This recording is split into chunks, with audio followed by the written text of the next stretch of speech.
Well, hello, everybody. Welcome back. Today is the last podcast episode that I will be recording in Portugal before we head back to the US. The next episode I will be recording in the United States of America.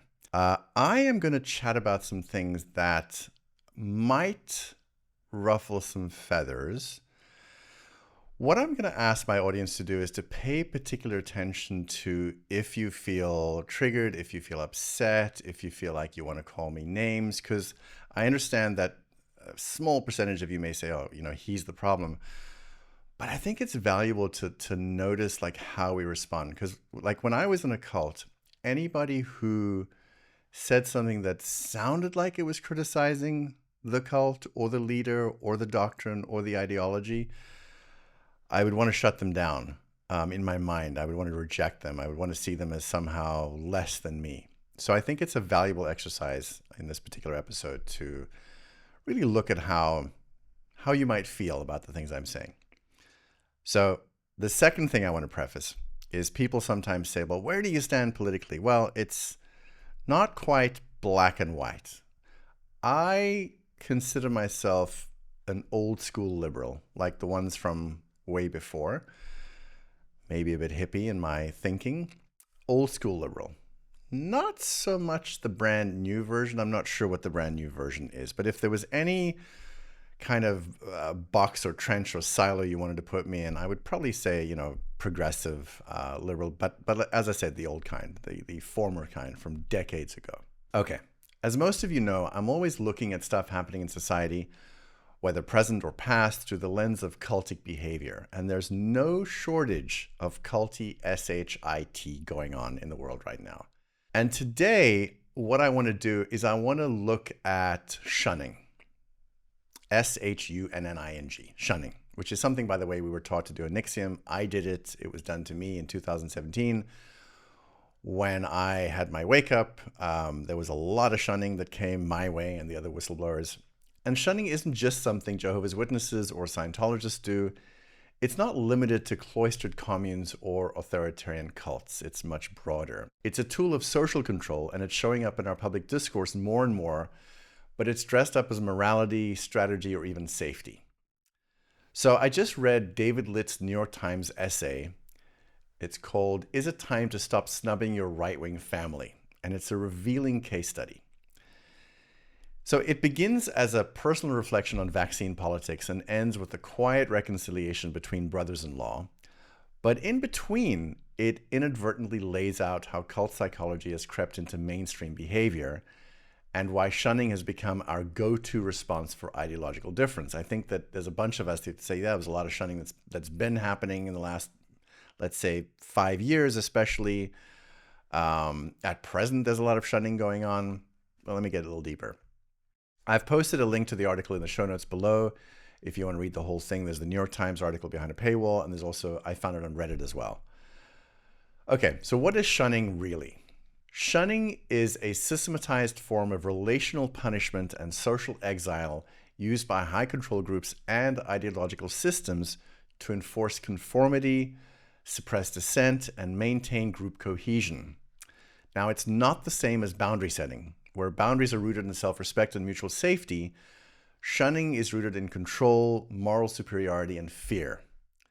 Shunning in cults functions by withdrawing all contact from the offender, sometimes including family, friends, or spouses, publicly marking the individual as dangerous, disloyal, or spiritually contaminated. There's a lot of words you can use to mark the person. They're being used in the world right now. Triggering internalized shame in both the shunned and the observers as a warning. And the warning is this could happen to you too, and blocking re-entry into the group unless the person repents, conforms, or submits. Yes, it sounds very culty. God forbid it happens in civilized society. So in cults, shunning is a form of coercive control used to silence dissent, reinforce conformity, and punish deviation. It's not just social rejection, it's identity annihilation. You are no longer seen as worthy of relationship unless you obey.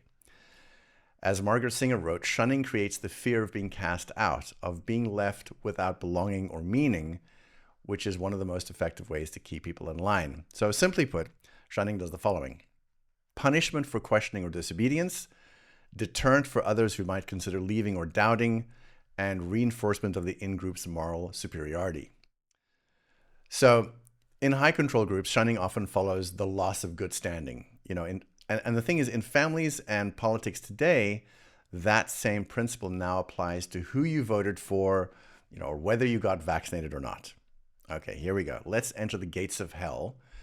In other words, territory where the less open-minded might get very, very triggered. As I said, really pay attention to how you feel and see if already you're starting to label me in some way that might not be who I am or what I really think. Okay.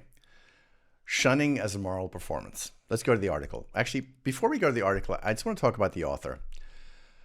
I decided to feed the article into ChatGPT and ask it to give me a cursory analysis of his perspective. Why? Because I wanted to have as unbiased a view of where he's coming from as possible without bias on my part. So this is what ChatGPT came back with. Heading: Elite Insider Credentials. The author openly positions himself as part of the liberal, educated political class. He says, quote, "I was one of President Barack Obama's speechwriters and had an Ivy League degree." This tells us he's not just, this is still ChatGPT, by the way, this tells us he's not just left-leaning, he's institutionally embedded in progressive political power structures. Next heading: Cultural Contrast Framing. He draws sharp contrasts between himself and his brother-in-law. Ivy League versus electrician. Sondheim versus Joe Rogan.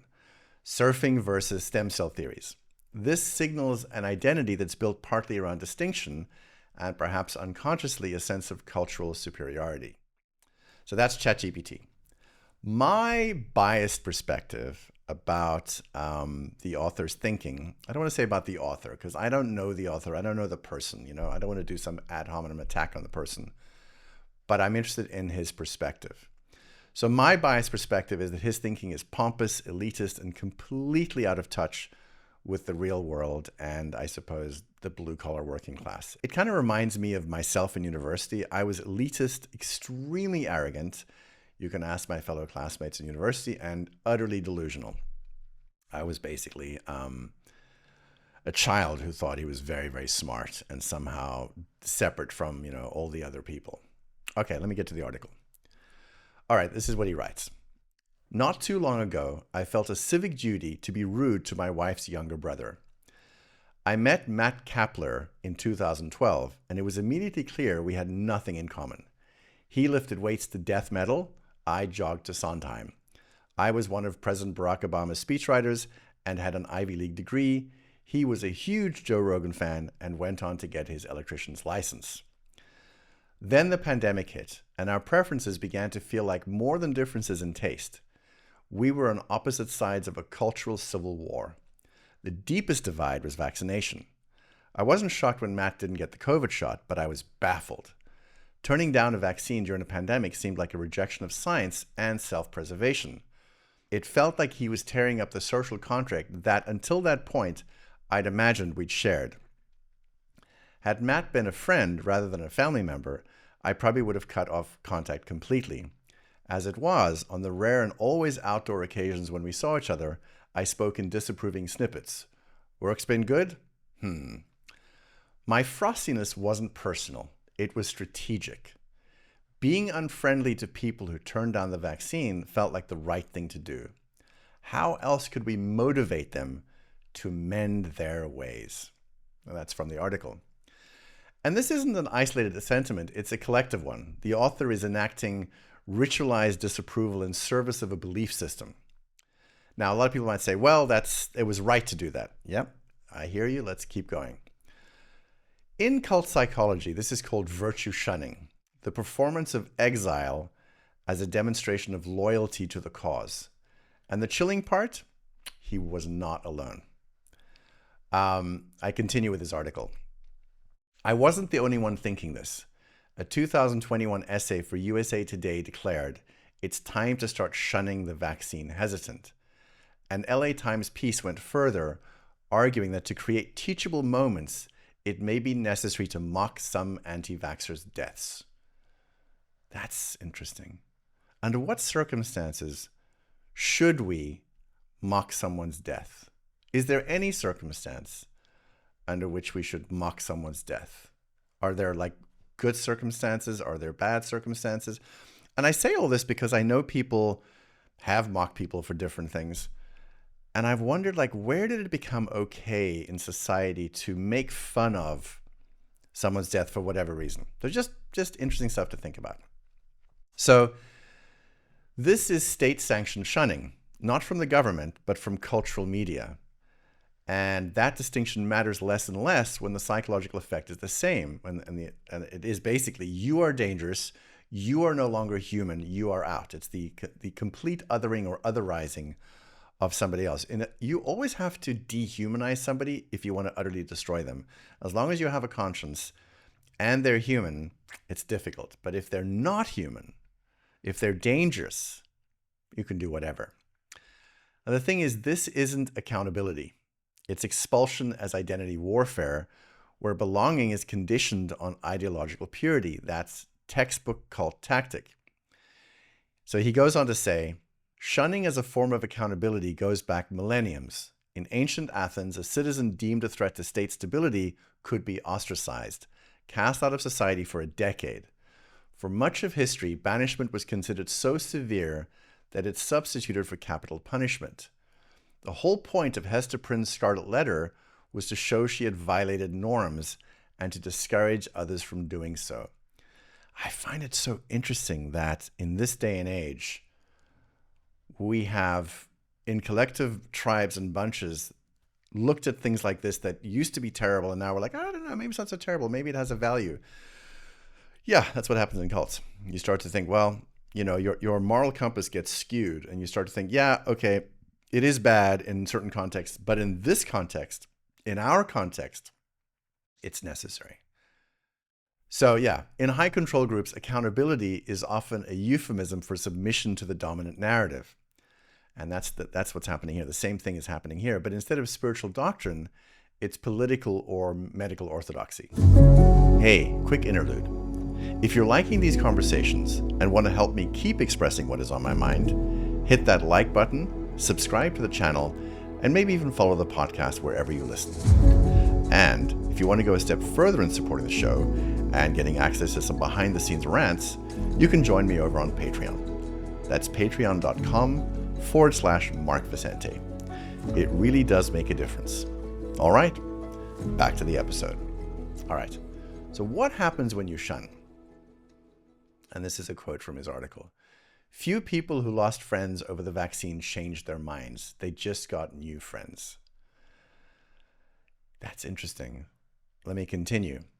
There's been a sorting into belief camps, algorithmically and in real life. It dictates whom we match with on dating apps and where we live.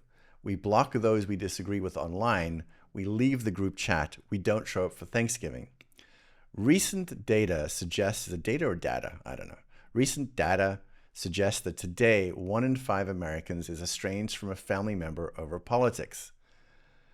And that's the thing, again, that's so interesting. You know, like there are people that go, yeah, as it should be. And that's what happens in cults. Anyway, you can tell my frustration about this. Okay, so here the author is recognizing that when you shun people, you push them further away. And that is one problem because, you know, there's the potential of getting them radicalized in some opposite direction because they're like, well, screw you, you know, because you're not listening to what I'm saying at all. And that is one problem, but that should concern us. But the other problem is that the shunners become more insular, more certain, and more cult-like in their worldview. They don't just lose their minds, they lose their capacity for nuance. So shunning functions to protect the group from self-reflection. It cuts off the other so that doubt can't enter the system. And this is the exact structure you see in cults, a controlled reality maintained by fear of contamination. As Robert J. Lifton and Margaret Singer have both pointed out, when a group becomes obsessed with ideological purity, dissent becomes a threat to be neutralized, not engaged. And that's how you know this culty stuff going on. That's what's happening here, is we should be able to take in various different points of view and mull them over and decide whether we think they're good, bad, valid, or not valid. But when you start getting to the point that that you're so obsessed with your ideology that anything that feels like a threat to it has to be neutralized, now you're like in mafia territory. Now you're in territory of like, we have to make an example of this person. They can't be engaged with, and they have to be neutralized, destroyed, canceled, whatever it is. It's very, very scary. And I think what's the most scary is how we have as a society in this day and age, after the terrible, terrible things that have been done, like say in the communist revolution, in this day and age, we're inviting those same things in because there are these terrible forces that have to be fought against. So we have to use these tactics. Okay. Shunning is a false solution. So the author eventually realizes the truth, and he writes, "What has all this banishing accomplished? It's not just ineffective, it's counterproductive. These days, ostracism might just hurt the ostracizer more than the ostracizee." Yes, and that's the crack in the cultic spell. The person doing the shunning starts to realize that the righteousness didn't work, not because the other person failed to convert, but because the ideology didn't deliver. And this is where we often see cult members begin to wake up, not because they were deprogrammed, but because the emotional payoff dried up. And what happens next is really key. He reconnects, not through argument, but through shared experience, through something human. So it's interesting. He goes from this very, very pompous place to, I guess, settling into the groundedness of just being a human being. And again, that reconnection that happens, if you've read the article or are reading the article, that doesn't mean his brother-in-law is won or is right. It just means the author's reclaiming his own capacity to relate outside of ideological orthodoxy, or as I say, ideological infection. That is a form of cult recovery. So he writes, "I wish I could say I learned this through self-reflection and study. What actually happened is that I started surfing. After moving to the Jersey Shore in 2022, I signed up for lessons. Despite my advanced age of 35, that's a joke, and lack of natural talent, I got hooked. Matt was the only other surfer I knew. I put my principled unfriendliness aside, and from the moment we began paddling out together, I could tell my cold shoulder strategy had backfired. I'd spent the peak of the pandemic in a cultural bubble, and he'd done the same. Driving to a break or changing into our wetsuits, he'd often express opinions about the merits of vigilantism or the health benefits of Mexican stem cell injections that I found slightly unhinged. Where is this coming from, I wondered. The answer was nearly always Joe Rogan's podcast. I assumed our surf buddy experiment would either fail spectacularly or bring Matt over to my side. Neither of those things occurred. Instead, the connections we found were tiny and unrelated to politics. We agreed that Shrimply Irresistible is the perfect so bad it's good name for a seafood restaurant, and that Taylor Swift's Love Story is a classic. Although I still wouldn't call myself a Rogan fan, we share an appreciation for his interview with the surf legend Kelly Slater. Matt and I remain very different, yet we've reached what is in today's America a radical conclusion. We don't always approve of each other's choices, but we like each other." Yeah, if this could just happen more, it would be so helpful. The problem is, different groups have been convinced that there's such existential crises going on that you have to take radical approaches to things. Whatever you need to do because the threat is so bad.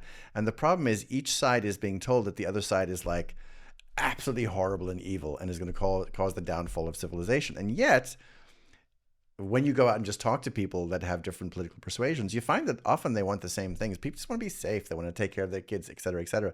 There are basic human things that people care about. Anywho, last thought here. The cultural creep of cult logic. Okay, let's be clear. There are times when distance is appropriate. When abuse, harassment, or violence are involved, boundaries are essential. But that isn't what's happening here. What we're seeing is the mainstreaming of cult psychology in everyday civic life. Shunning as safety, contempt as virtue, tribalism as identity. This is no longer about public health or even politics. This is about how his tribe, the rational, educated elite camp, began to mirror exactly what they said they feared: narrow-mindedness, black and white thinking, and a refusal to engage with the other. In trying to avoid the so-called cult of Rogan or Trump or the right wing, they became a cult of their own, not through belief, but through behavior, and that's the point. Cult dynamics aren't about what you believe, they're about how you believe it. I think that's so important. And what you're willing to sacrifice, relationship, family, empathy, to maintain the illusion of purity. So let me just finish with the closing of his article.